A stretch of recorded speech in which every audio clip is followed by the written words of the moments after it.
Olá pessoal, muito bem-vindos ao Conversa Segura. Eu sou o Diogo Oliveira, presidente da CNSEG, e hoje nós vamos tratar de longevidade, planejamento financeiro e instrumentos de previdência e de seguros para as diferentes fases da vida. Recentemente nós tivemos a divulgação de duas pesquisas muito interessantes. Primeiro, o Censo Demográfico do Brasil 2022, que mostra uma expectativa de vida média do brasileiro de 77 anos. E mostra também o aumento da participação das pessoas com mais de 60 anos e uma redução das pessoas com menos de 14 anos.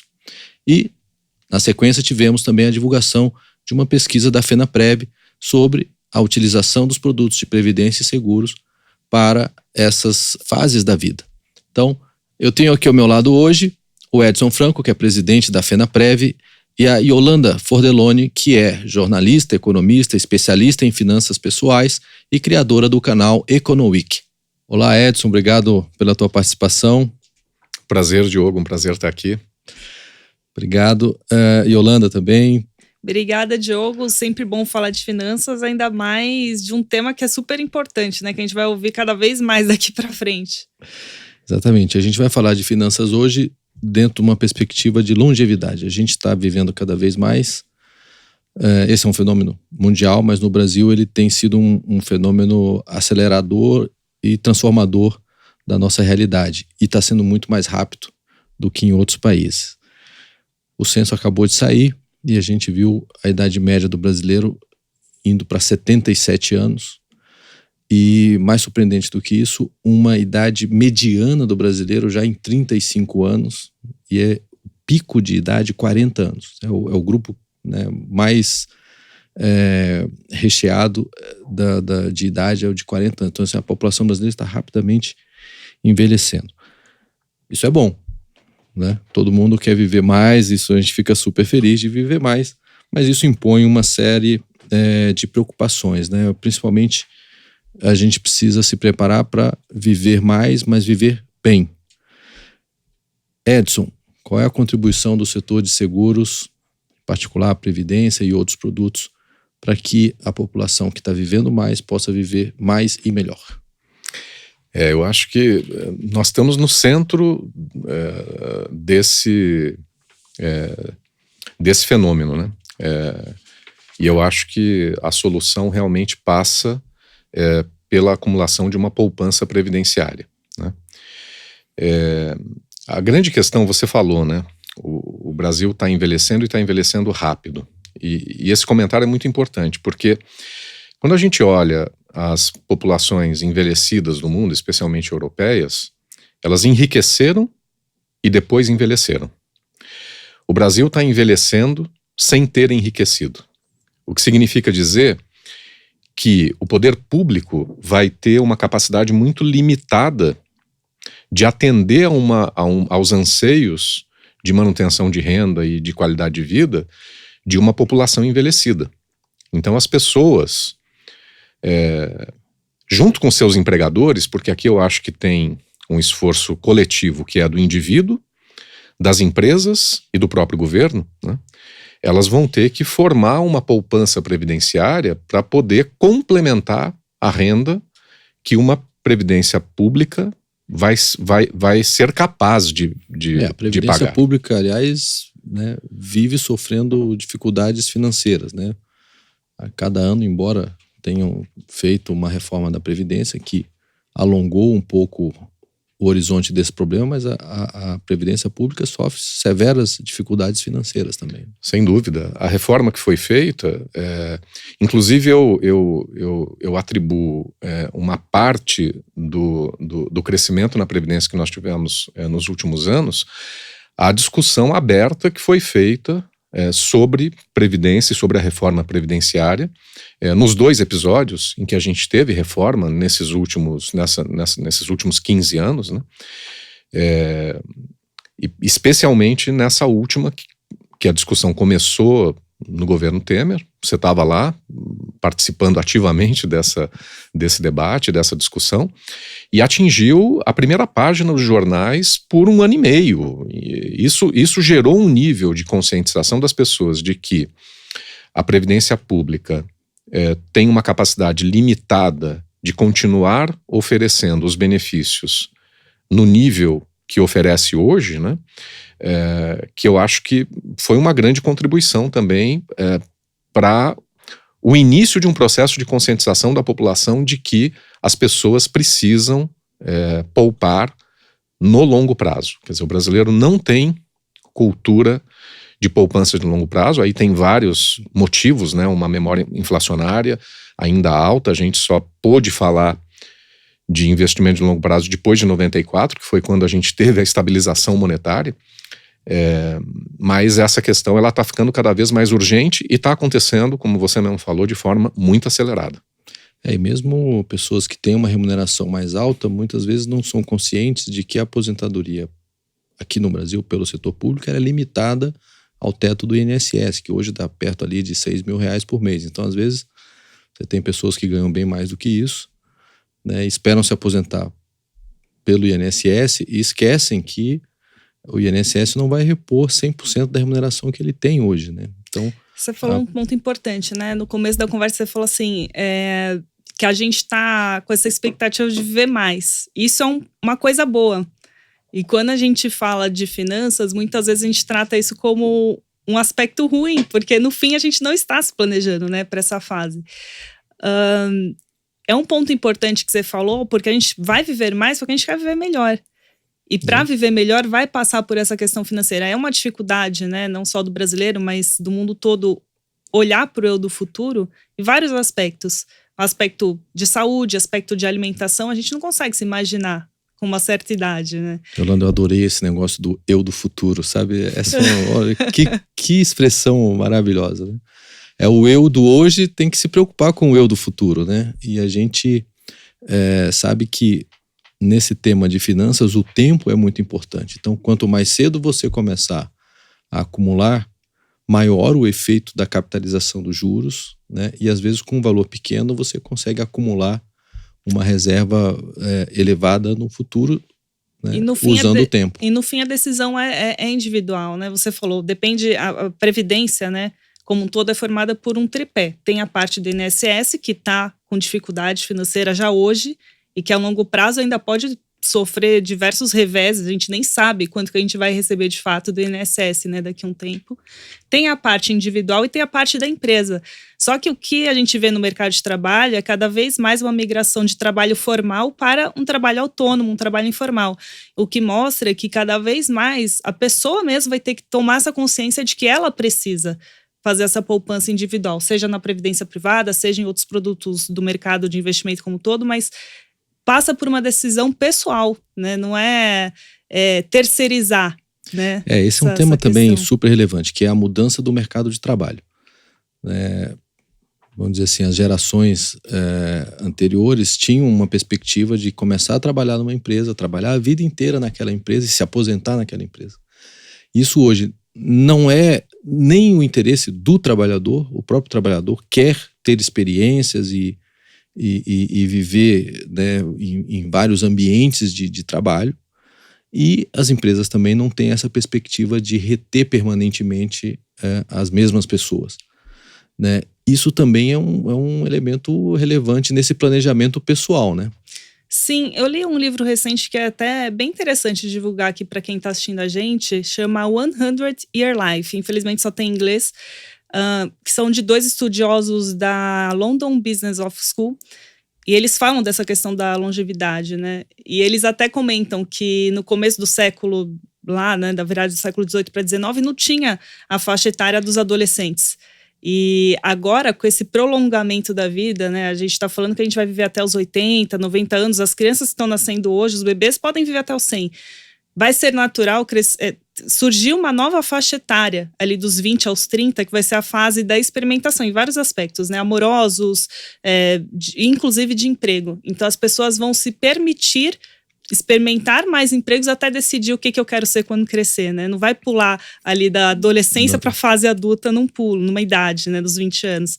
E isso muda completamente o mercado de trabalho. Se a gente está falando que a gente vai viver mais, e hoje a gente, falando especificamente do público brasileiro, a gente não tem essa cultura de poupança, isso implica que as pessoas vão trabalhar mais. vão experimentar mais, vão trabalhar por mais tempo e o mercado vai ser, acho que já está se adaptando para absorver essa força de trabalho, não tem como não se adaptar, né?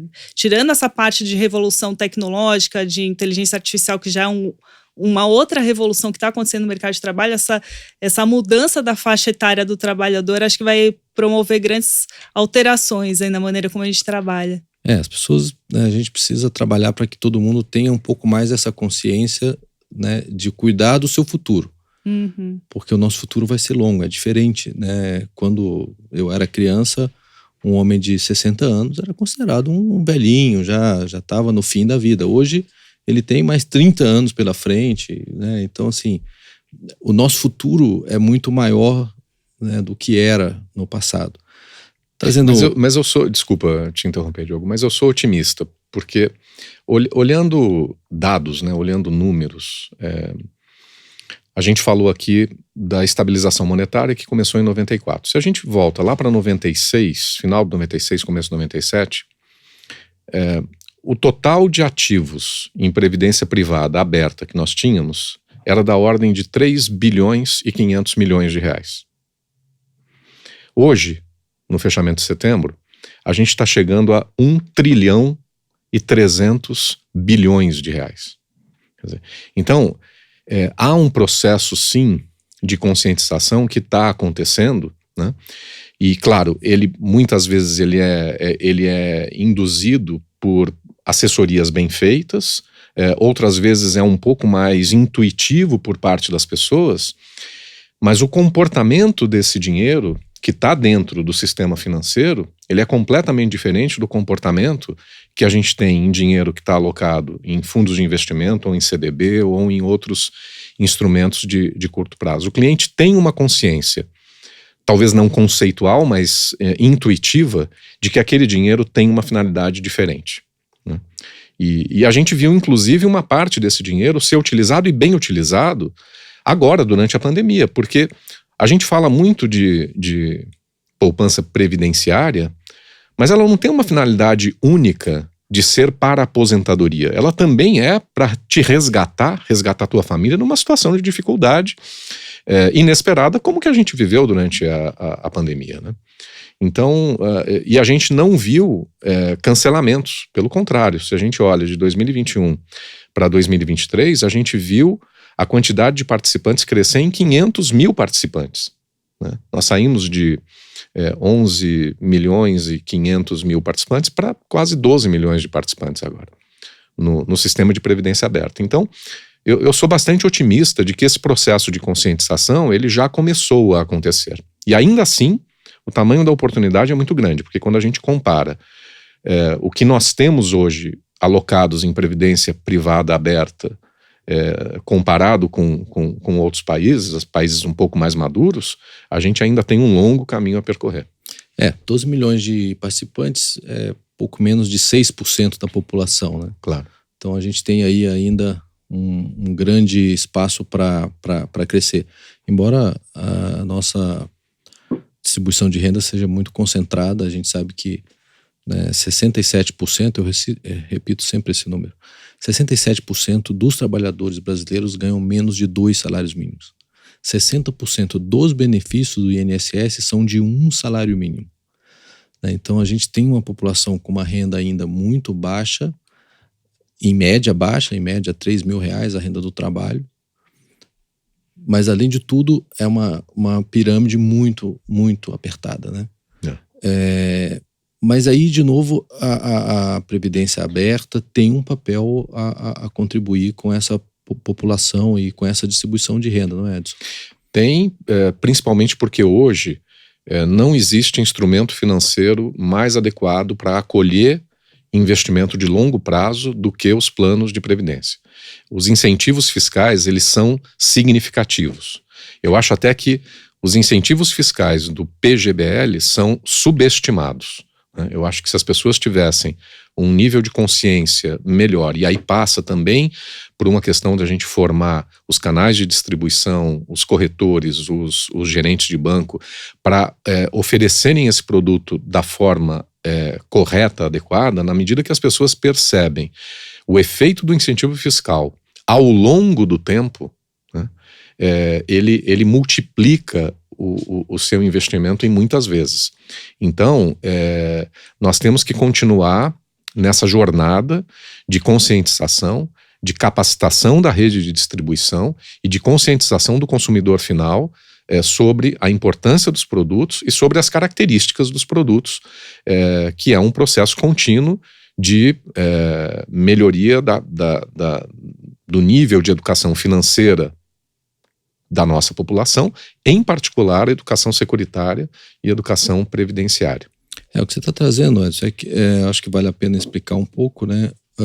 Os produtos de previdência, ele tem duas características que às vezes não são bem compreendidas. Primeiro é que existem incentivos fiscais que permitem que a rentabilidade ao longo do tempo, né, para o participante seja bem maior do que outros instrumentos financeiros, né, e com um risco bastante reduzido, né?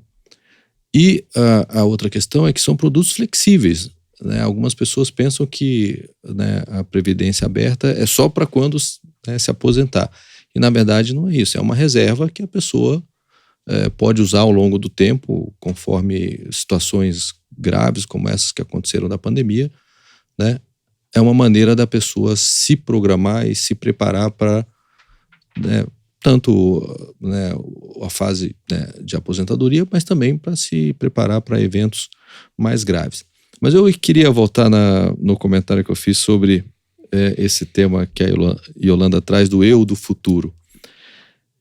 Esse conceito, ele traz uma necessidade de um olhar mais atento à questão da educação financeira, não é, Yolanda? Com certeza, mas como a gente estava conversando há pouco, né? É difícil se imaginar no futuro, em vários aspectos, não só do ponto de vista financeiro. E eu acredito, eu também sou otimista nesse sentido. Eu, né, com a pouca idade que eu tenho, eu tô na média aí do IBGE, tô com 36 anos, mas vi uma evolução muito grande do mercado de produtos financeiros como um todo, né? Só que é o tempo, porque hoje em dia acho que as pessoas passam por uma fase de negação. Então sabe que tem um problema a ser enfrentado, mas ainda tá naquela fase de não quero ver meu saldo bancário. Então vai chegar o momento que eu tô nessa fase. Então vai chegar, eu sou otimista de que a tecnologia mesmo, a gente viu já muita evolução tecnológica recente, que traz muita solução para essa pessoa que tem dificuldade de poupar, que tem dificuldade de olhar para o futuro. Vou dar um exemplo. Tem hoje já alternativas bancárias em que você arredonda a conta. Então você faz uma compra ali de R$48 e os R$2 automaticamente são poupados. Imagina se esses R$2 fossem automaticamente poupados e já investidos numa previdência privada que fosse, em qualquer outro instrumento. Tem esse ponto, que eu acho, da tecnologia. Tem um ponto também de conscientização pelo meio em que a pessoa vive. A gente está vendo a população envelhecer e é diferente a gente olhar para os nossos avós hoje em dia com uma dependência, né? Meus pais sustentam meus avós, né? Boa parte ali dos gastos dos meus avós são bancados pelos meus pais. Mas acho que a gente vai começar a perceber cada vez mais problemas de pessoas próximas, sabe? De um amigo que está numa fase mais avançada e está com dificuldade, de um tio, né? A gente estava falando nos bastidores.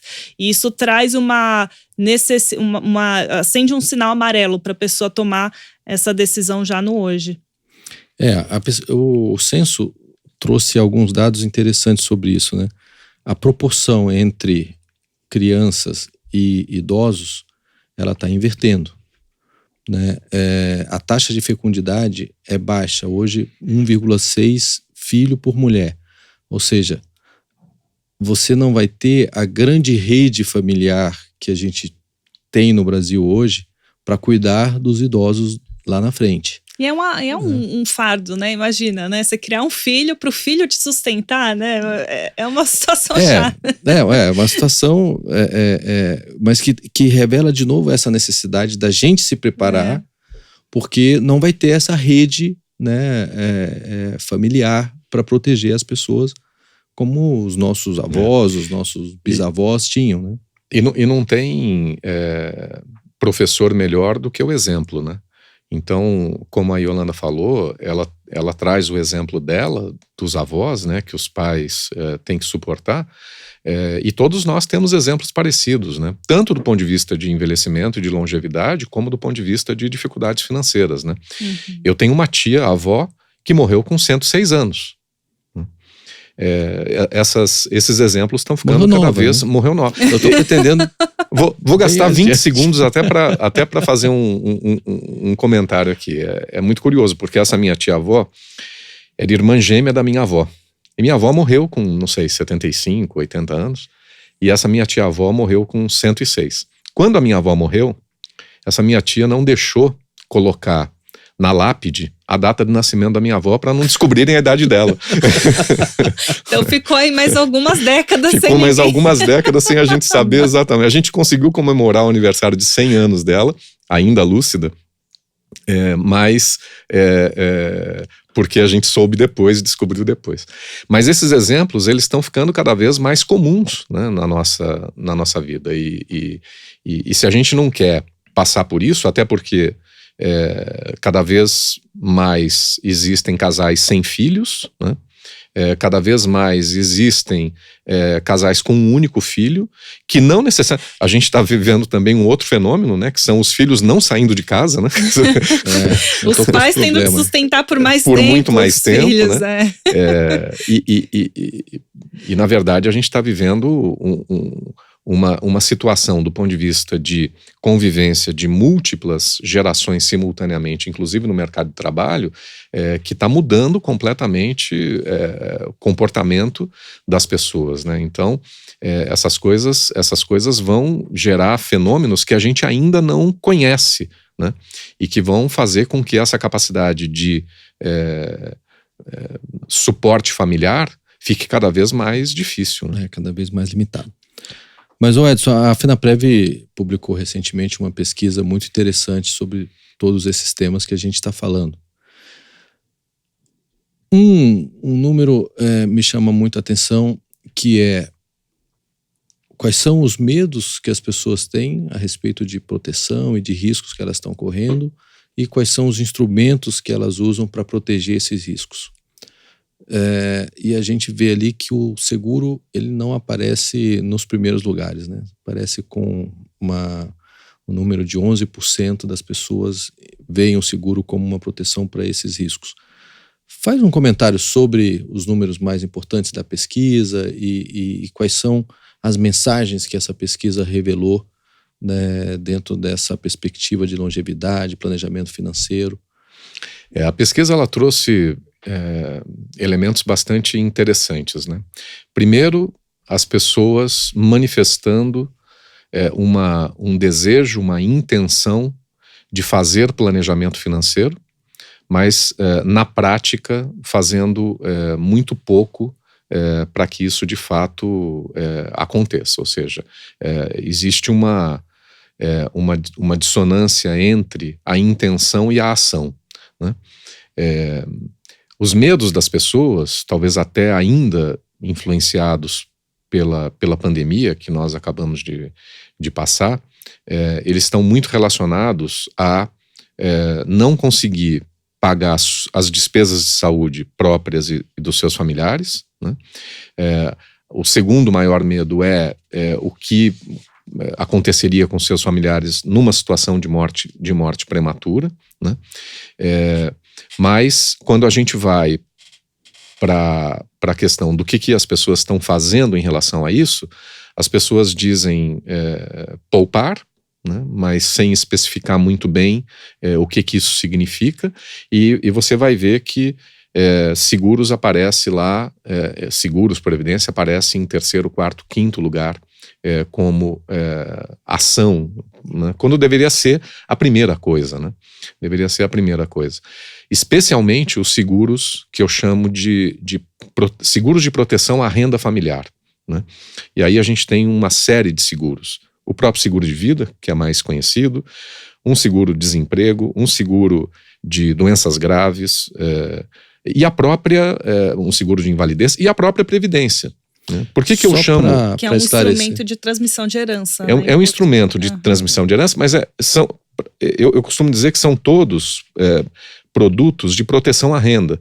Alguns protegem a renda familiar contra uma morte prematura, uma doença, um fato inesperado, e a Previdência protege a renda familiar contra o excesso de sobrevivência, que é o que todos nós esperamos, né? E a outra coisa que é muito importante é assim, não existe proteção patrimonial sem proteção à renda. Porque no caso de uma morte prematura, por exemplo, numa família, se não há uma poupança para fazer frente, ou um seguro de vida, para fazer frente às despesas principais que você vai ter até se restabelecer, a primeira coisa que você faz é vender teu carro, a segunda coisa é vender teu imóvel. Então... num momento difícil em que você está já tendo que lidar com várias, né, com problemas emocionais, com trauma emocional. Agora, é importante ressaltar, Edson, que esses produtos que você acabou de citar são todos produtos que o mercado brasileiro oferece por vários canais, várias empresas oferecem esses produtos, né? Já estão disponíveis. Uma outra coisa muito interessante da pesquisa, aliás, indo para a parte mais otimista da pesquisa, né, é que mesmo a gente pesquisou posse, né, então 17% das pessoas diziam ter um seguro de vida, 8%, 9% na verdade diziam ter uma previdência privada, mas aí entre as pessoas que não tinham nenhum seguro, nem previdência, o entrevistador explicava alguns produtos, explicava um seguro de vida, explicava um seguro prestamista, que é aquele seguro que protege crédito, né? Explicava um seguro de doenças graves, explicava um seguro funeral, explicava o que era um produto de previdência. E a partir do momento que aquele entrevistado, que não tinha nenhum seguro, tomava conhecimento dos produtos, ele dizia, achava interessante, mais de 80% em média, achavam os produtos interessantes, e em média, 67% a 70% manifestavam interesse de compra. Então, o que nós estamos dizendo aqui é que este é um conjunto de produtos, não é uma demanda reprimida, é uma demanda desconhecida. A gente tem que explicar o produto para que a pessoa perceba a necessidade que ela tem de cobertura daquele risco. Então nós temos um desafio, Diogo, e eu acho que esse programa é um excelente passo nesse sentido, mas nós temos um desafio enorme de comunicação com a sociedade civil, com o brasileiro médio. Furar a bolha, né? Furar a bolha. Esse, sem sombra de dúvida, é, a meu ver, o maior desafio da indústria de seguros no Brasil. Quando a gente explica o produto, todo mundo fala, olha, esse produto me interessa, é um produto que realmente demonstra ter um benefício. Mas a gente faz isso de um jeito muito complexo, usando palavras muito difíceis que as pessoas têm dificuldade para entender. E no tema de previdência, então são questões áridas, né? Porque é finanças, tributação, incentivo tributário, né? Isso para o brasileiro médio, né? O brasileiro comum, esse, né, que ganha até 2 salários mínimos, ou um pouco acima disso, mas assim, que tem um nível de escolaridade baixo e que tem uma qualidade de escolaridade, né, que deixa muito a desejar, é o grande desafio, eu acho, fazer chegar essa informação para que a pessoa consiga compreender, né, a importância de fazer isso e a adequação do que é o produto para o que ela precisa. Essa, para mim, é a grande dificuldade. Mas dentro dessa coisa da dificuldade, dessa dificuldade em particular, exemplos eu acho que são sempre interessantes. E a Yolanda nos contava uma história pessoal que eu acho que vale a pena replicar aqui para os nossos ouvintes. Conta pra gente a tua experiência com o seguro, Yolanda. Assim, obviamente não quero que ninguém chegue a esse ponto, né, para entender a importância de você contratar esses produtos numa situação prévia, mas eu me utilizei de 2 seguros relativamente recente, né, faz 3 anos que meu primeiro marido faleceu. E eu tenho um filho, né, adotado com ele, e a gente ficou numa situação em que tudo bem, né? Ele tinha juntado um certo patrimônio, mas para acessar o patrimônio, você passa pelo processo de inventário e tal, e isso levou um tempo, né? para cobrir ali as primeiras despesas, foi de fundamental importância, assim, ter um seguro de vida e um seguro prestamista, que ele tinha um financiamento de uma casa que ele tinha acabado de comprar. Então, foram os 2 seguros que acabaram garantindo um certo patrimônio para o meu filho, né? Que, enfim, felizmente perdeu ele numa idade muito jovem, mas e aquilo ficou que a gente amparado. tinha falado, que não é só a proteção do patrimônio propriamente, mas também desse processo de transição, né? Às vezes, até você se leva restabelecer, tempo, né? E até sair do próprio trauma psicológico dessas situações, né? Ter o seguro é uma maneira de você garantir a sua renda e, desta maneira, garantir também o seu patrimônio, né? E exemplos como esse são muitos, né? O setor de seguros é um setor que tem feito uma contribuição muito grande para a sociedade. O ano passado nós pagamos 450 bilhões de reais em indenizações, benefícios. Então, assim, a sociedade brasileira, eu acho que pouco a pouco começa a ter essa percepção, e a gente tem que seguir nesse trabalho contínuo aqui de divulgação, explicação dos produtos, que eu acho que é a melhor maneira da gente fazer chegar isso ao brasileiro médio.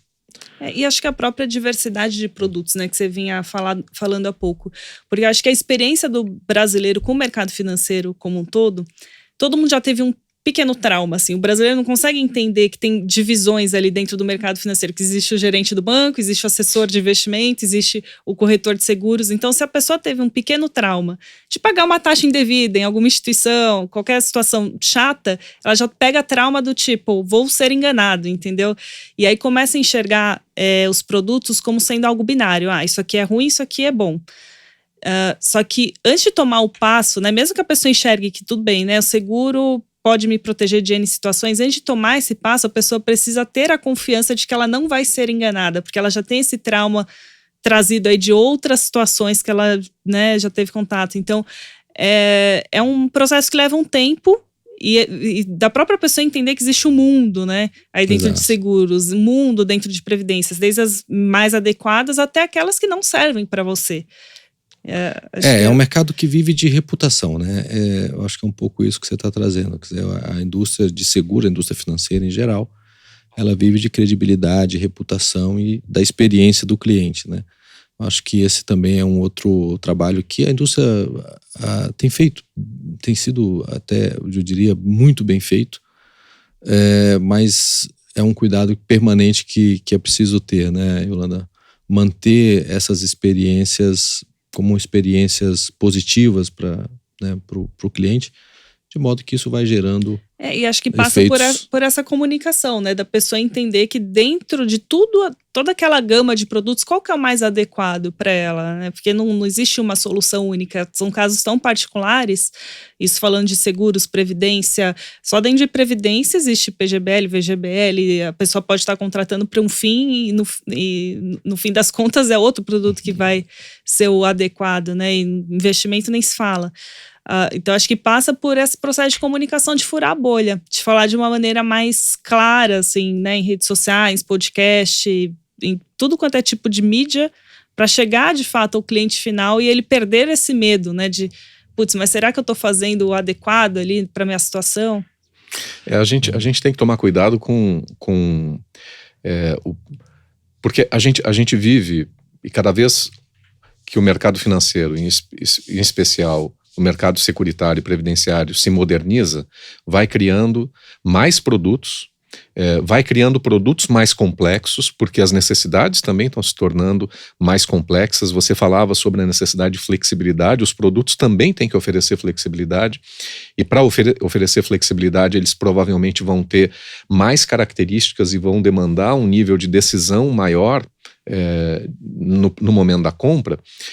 Mas a gente tem esse paradoxo da escolha, né? Hoje, se a gente for comprar um celular, né, os vendedores não ficam explicando para a gente, né, toda a tecnologia por trás do celular, né? Quer dizer, então, quais são as características mais importantes? O que você precisa, né? Qual é a finalidade do teu uso? E aí o vendedor vai lá na prateleira e pega, olha, eu acho que esse daqui é o mais adequado para você. E é isso que nós temos que continuar fazendo, né? Quer dizer, capacitando também a nossa rede de distribuição, corretores, gerentes de banco, assessores de investimento para de fato prestarem uma assessoria eficiente para o cliente. E você falou mais cedo, Diogo, que os produtos têm uma complexidade que às vezes o brasileiro médio não entende, e mesmo o brasileiro educado. Eu converso com médicos, advogados, dentistas que não têm a menor noção do que estão fazendo do ponto de vista de decisões financeiras. Então, esse é um tema que nós temos que tratar de forma bastante didática, né?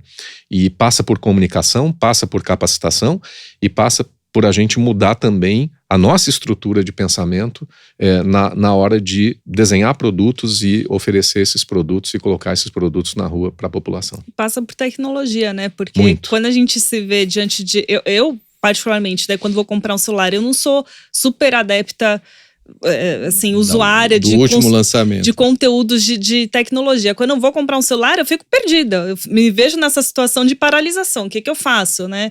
Tenho que ficar vendo 1 trilhão de vídeos para entender qual que é o melhor celular para minha situação. Então, acho que a tecnologia vem ajudar nesse sentido. Se conseguir minimizar um processo de escolha ali da pessoa preencher algumas coisas, né, algum formulário que já elimine alguns produtos que existem ali, já direcione melhor para as opções que são mais adequadas, acho que já faz a pessoa sair desse processo de paralisação que ela se encontra hoje, que ela sabe, algumas pessoas já tomaram consciência da importância de poupar, da importância de ter um seguro, da importância de olhar para o futuro, mas ela não sabe o que fazer. Esse é o ponto, né? Muito bom, o papo tá ótimo. Muito obrigado aqui pela participação do Edson, da Yolanda. Queria convidar todos os nossos ouvintes a acompanhar os nossos próximos capítulos. O de hoje, infelizmente, está terminando. Um abraço a todos.